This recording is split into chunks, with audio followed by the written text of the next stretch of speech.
Hello, ladies and critters. It's time for a video that I've been planning on doing.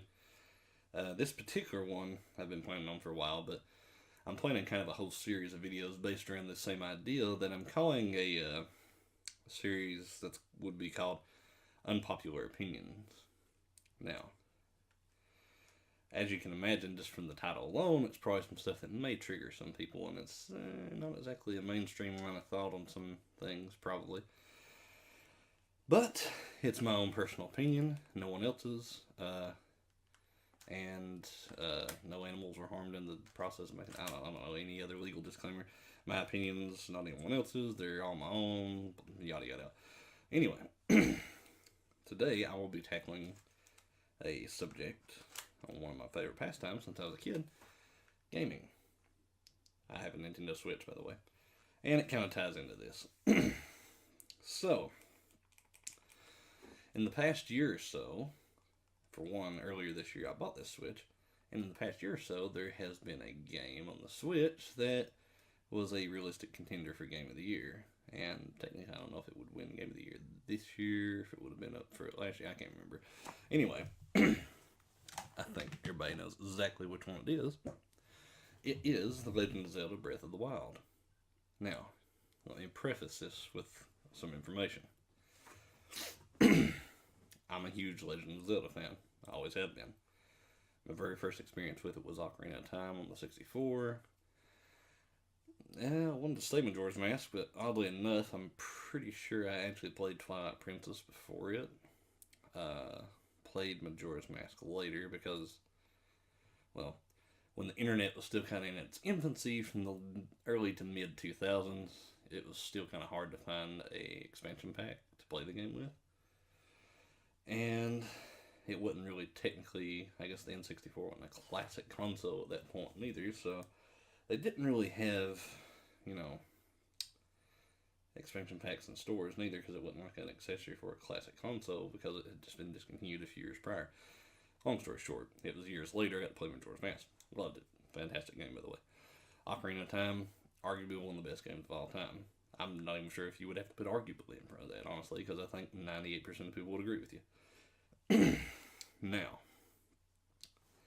we come to the most recent ones in the series. One of which was a Wii title, Skyward Sword. I had that one, played it. I had some issues with that one. For the most part, I thought it was a pretty good game, though. The whole one-to-one sword play, Wii remote motion control thing was kind of...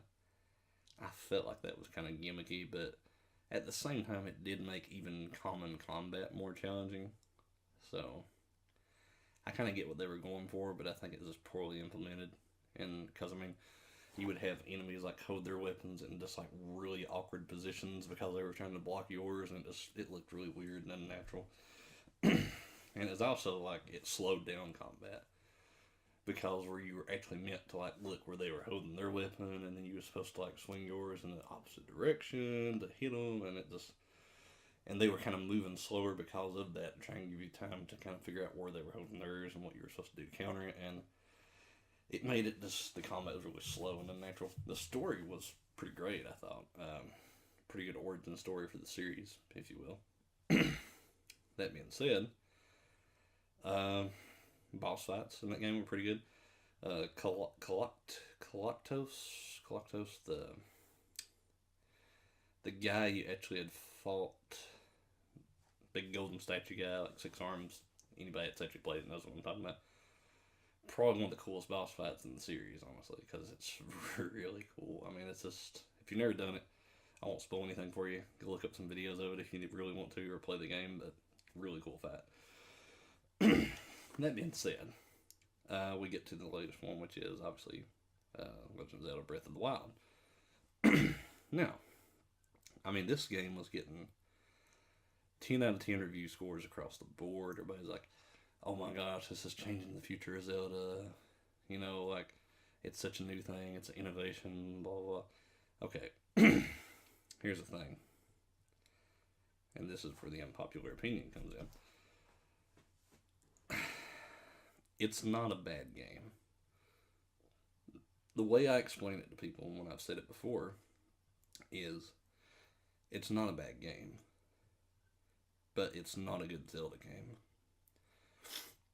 You have a open world game that is set around the Legend of Zelda mythos, so to speak. And for one, I mean, that's the thing I actually heard when the game first came out. And I mean, maybe I'm just like way too into Zelda in general, and I've got really good at those type of games and reading that stuff. But the thing I'd heard is they're like, oh, the combat's kind of tough, like the difficulty's pretty high and stuff. And I was like, oh, okay, cool. I started playing it, and I'm like, I'm just not really feeling that, because other than the Lionels, I mean, pretty much every other enemy you could beat really easily, including the bosses. We'll get to that in a second. That's one of my beefs with this game in general. I mean, you have this kind of setup here to where, more or less, the game starts out, Link wakes up, like every other Zelda game ever, and he comes out. And the Great Plateau area, which everybody praises for introducing you to the gameplay mechanics, can't argue with that. That was really solid how they did that. But the story as a whole is pretty lacking. And to me, that's one of the most disappointing things that they could do, because The Legend of Zelda in general is a series rich with lore, and the story is a really good part of a lot of the games, especially, I mean, Lord, especially from me. Well, I would say not just the 3D Zeldas, from The Link to the Past, from that game forward, the lore and the story became a big part of it, and it's actually really good.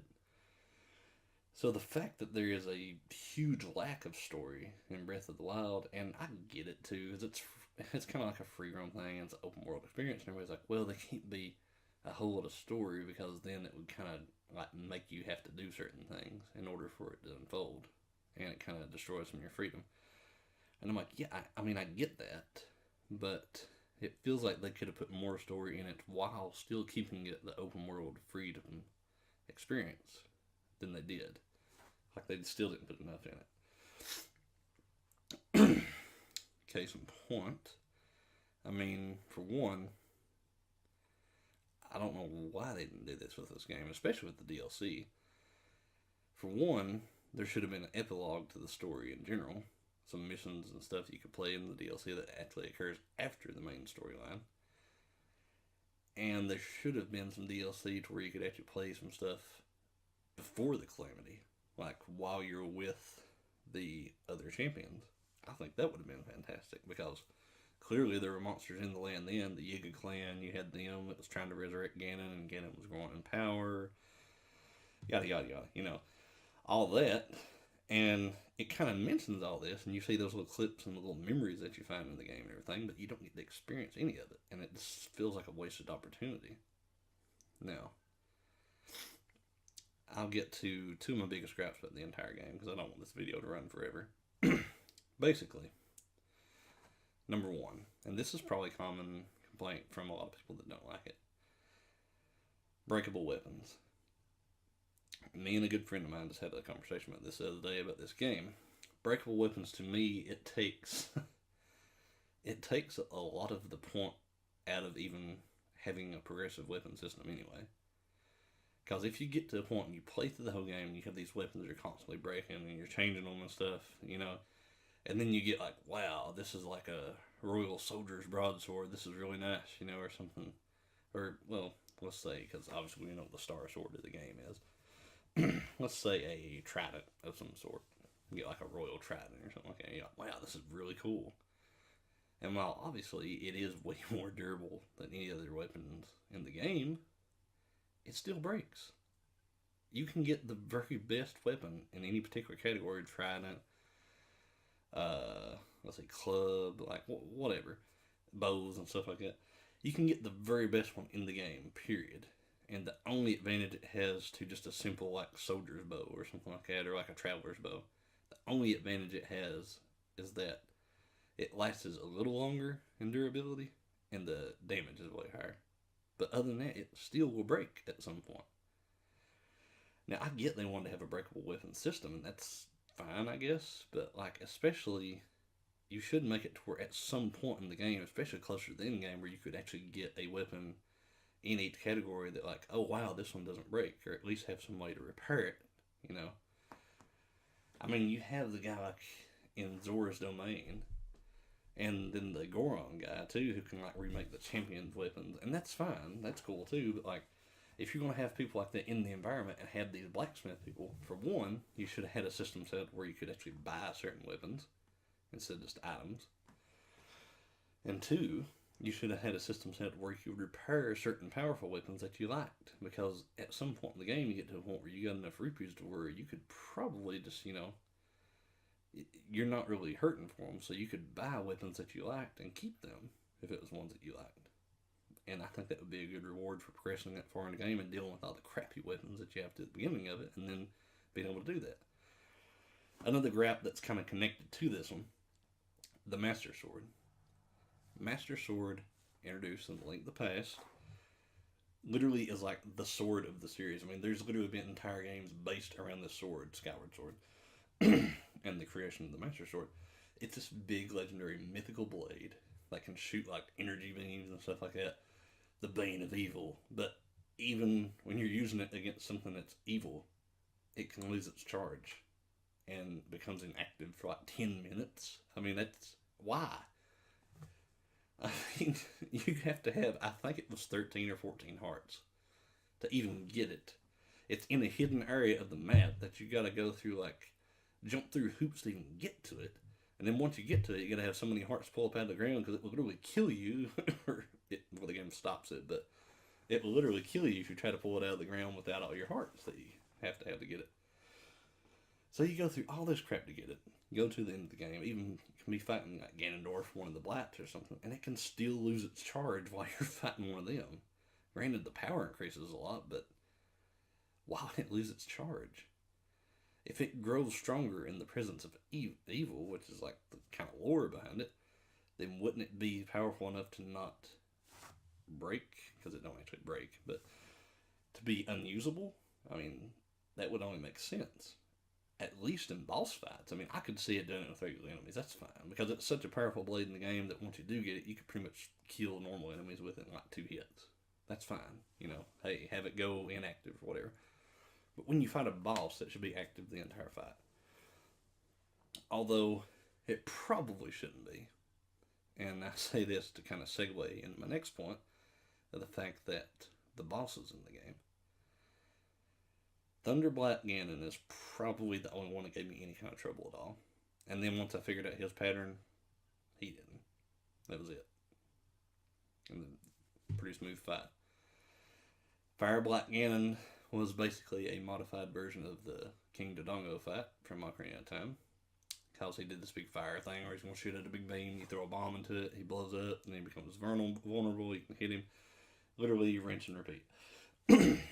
Now, I do like how some of these bosses that you could use like the runes, and I believe there's one that shoots out like metal spike balls at you, and you can actually use the Magnesis rune and like throw them back in. That's kind of cool. Stuff like that is where they kind of change it up, but it's still, they're too easy.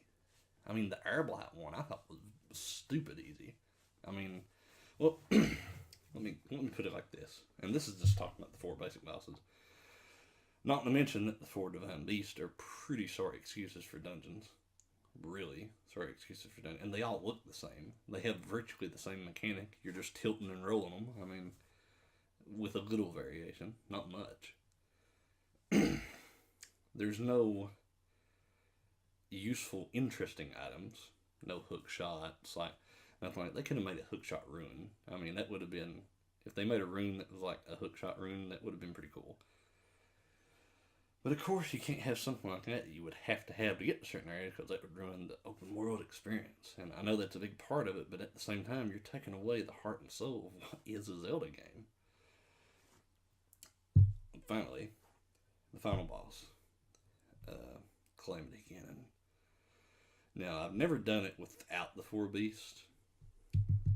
And granted, I think the fact that you go through all that stuff to activate all the 4 beasts, it does take him down in his initial form to about half of his health, which is still not a lot, really. I mean, as far as how much it actually takes down. But I'll put it like this: the whole fight, the whole last fight, either form, it's too easy. It's just too easy. It's probably one of the easiest final boss fights in a Zelda game ever. Dead serious. Even, well, I don't know, Majora's Mask, final boss fight with the Fierce Deity mask, especially if you had the Chateau Romani milk for unlimited magic, probably easier because Fierce Deity is basically like unstoppable. Is ridiculous. But still, though, you had to collect every single mask in the game to do that, all the side quests. So it kind of felt like you earned that ease, you know. I'll put it this way: I had beat the game, and it retained my save file, and I had saved it literally outside of the door to where Ganon was. I let my friend play it. We were on a road trip to Tennessee. I let him play it while I was driving, and granted, he's like me. He's a big fan of Zelda, played a lot of Zelda games, and is pretty good at them. Had never played Breath of the Wild, though, ever. And I gave him literally like a 2-second crash course, like right out front of the door from where Ganon was, and he went through a few controls and stuff, and he's like, okay.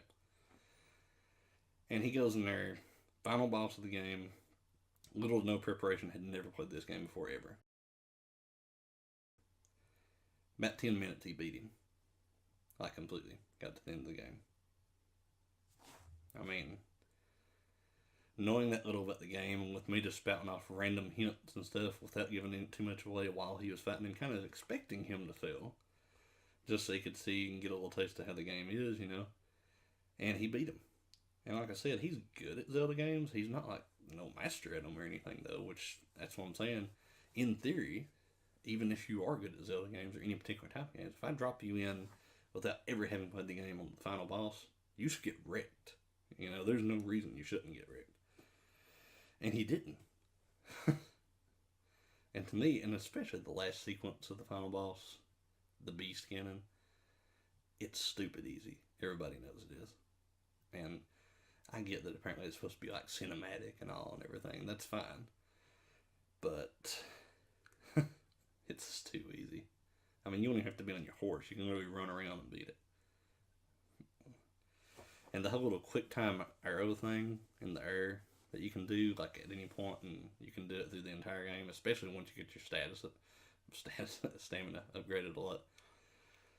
It kind of gets overpowered. It gets to the point where you can just like jump off a rock somewhere and like take out like every enemy in the vicinity before you even touch the ground. And it feels a little overpowered. It's kind of a cool concept, honestly. I think it was kind of neat, but at the same time, I think it probably should have been limited a little bit more.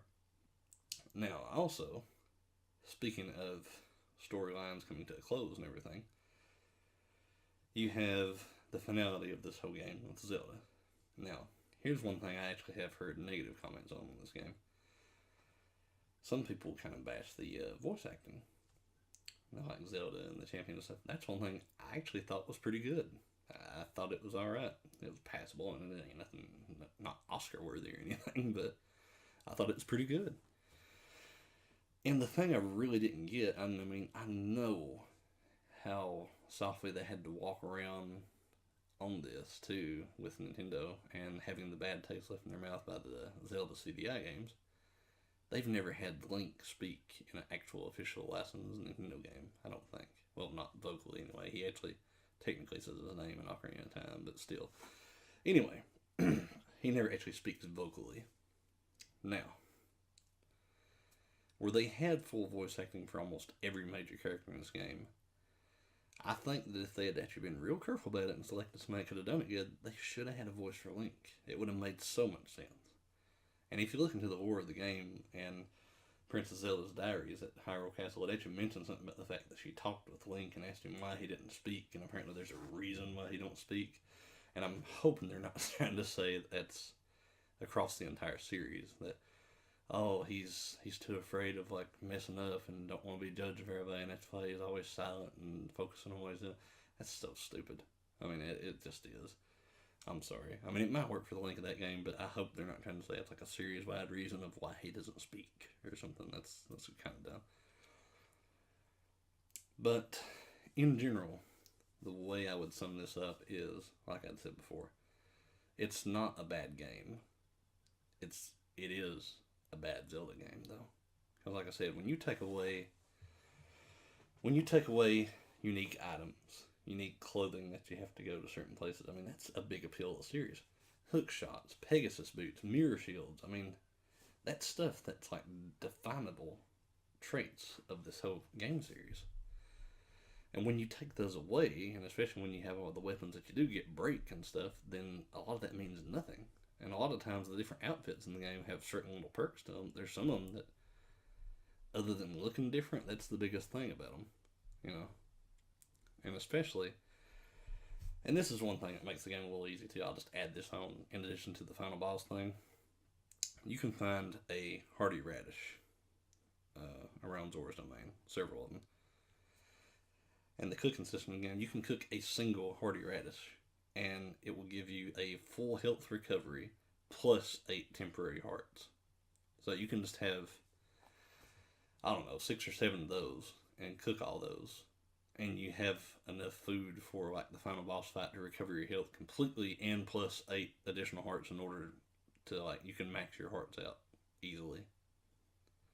And it's just something that just seems so easily exploitable that it just makes it stupidly easy. And it's something that's not even super hard to find because there's a few areas like that where there's actually 3 or 4 of them around in one area. So it's not even like it's hard to come by. Either way, this video's running a little bit long, so I'll just go ahead and cut to the chase of what I'm getting at here. Not a bad game in general.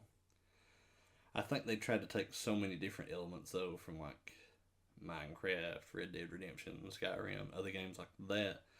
They tried to take too many elements from those games, and they took good elements from those games and put them into that game, but in the process, it lost part of its soul of being a Zelda game in that process. And I know a lot of people's like, oh, that's just like the original Zelda, though. It's more true to it than anything. Okay, let's be real here for a second. The original Zelda game, the very first one, wasn't really that good. Okay, that's where the series started. That's where it got its start. And it's good that it did because it became a really good series, but it was the first game in the series. They still didn't even know what they were doing then. They did a lot of stuff, and I mean, they went in a completely different direction with Zelda 2, so I mean, it's pretty fair to say that even a lot of them probably didn't even think a lot of the stuff they did was fantastic, or they would have stuck with it. So they were immediately trying something different after that. Now, the whole open world thing, I can get on board with. That's fine. But, like, when you just, like, oh, you can go in any direction you want to, and if you get to a place you ain't supposed to be, or you got to be strong, but you'll get killed immediately. And I'm like, well, how is that any different than having to do it in sequence then? I'm like, oh, it's because you can do it if you're good enough. I'm like, yeah, but, like, what percentage of actual gamers are going to be good enough to do that? It's like they said with this one. They're like, oh, well, you can go straight from the Great Plateau and go straight to Ganon and fight him, technically. You can do that. And I'm like, well, yeah, you probably could, but how many people can do that and actually do it successfully?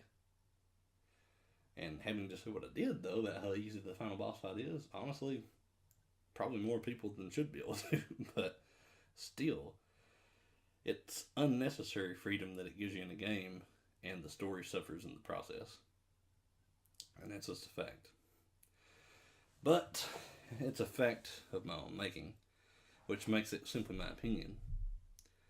And that makes this an unpopular opinion. Let me know how you feel in the comments below. Reply to me. Send me a comment about any other game you'd like me to take a look at if you want to hear anything else. Cuss me out in the comments, because some people probably will, because as it turns out, video game fans are pretty passionate, and I enjoy that. That's fine. Just do what you want to. Like, share, subscribe, anything like that, if it fancies you. And I will see you around. Bye now. God bless. Hello, ladies and gents. That was the end of the video. This is a video end card. Never done any of these. I'm probably going to have several of them, maybe different ones in different videos. Huh, that's weird. Anyway,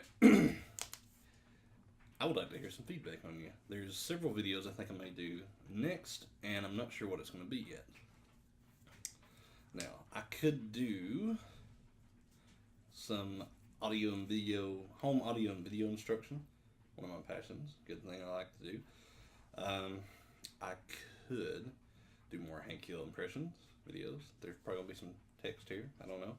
Maybe it is. Maybe it ain't. I don't know. I still kind of suck at video editing. And maybe I could do something maybe up here. I don't know, totally unexpected. Political, religious stuff, maybe? Philosophical? I'm full of philosophical stuff. And I'll fill you full of some of it. So, let me know what you want to do in the comments below, what kind of video you'd like to see next, and I'll try and make it happen. Appreciate the feedback, and good to hear from you. And, oh, also, if you subscribe to my channel, you enter a drawing, and if you win the drawing, I will reveal to you the location of the Lost Ark of the Covenant. I know where it's at. Anyway,